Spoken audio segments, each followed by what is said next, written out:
नमस्कार दोस्तों, आप सभी का स्वागत है। आज की ये मोटिवेशनल स्टोरी ईमान का ज्ञान बताइए। तो चलिए शुरू करते हैं। काफ़ी समय पहले की बात है। प्रतापगढ़ नाम का एक राज्य था।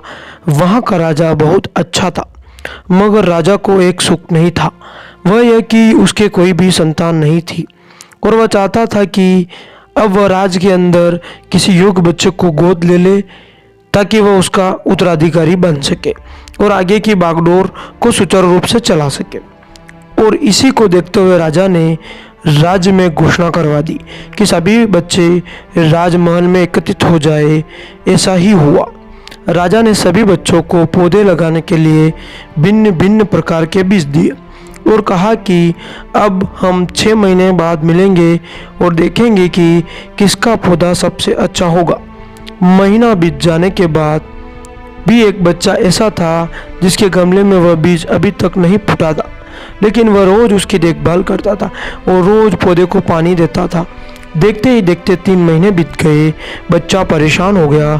तभी उसकी माँ ने कहा कि बेटा धैर्य रखो, कुछ बीजों को फलने में ज़्यादा वक्त लगता है। और वह पौधे को सींचता रहा। 6 महीने हो गए। राजा के पास जाने का समय आ चुका था, लेकिन वह डरा हुआ था कि सभी बच्चों के गमलों में पौधे होंगे और उसका गमला खाली होगा। लेकिन वह बच्चा ईमानदार था।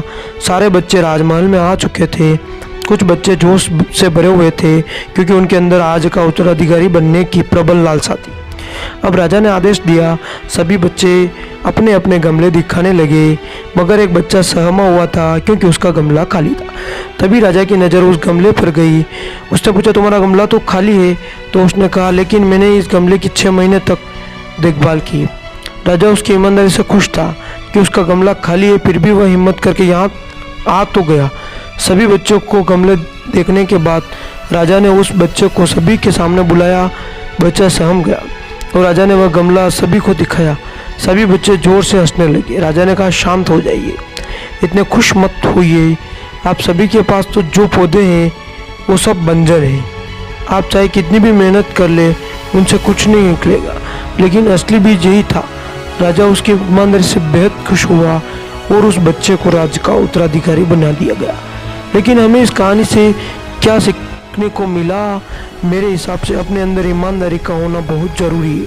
अगर हम खुद के साथ ईमानदार है तो जीवन के किसी न किसी पड़ाव में सफल हो ही जाएंगे, क्योंकि हमारी औकात हमें ही पता होती है।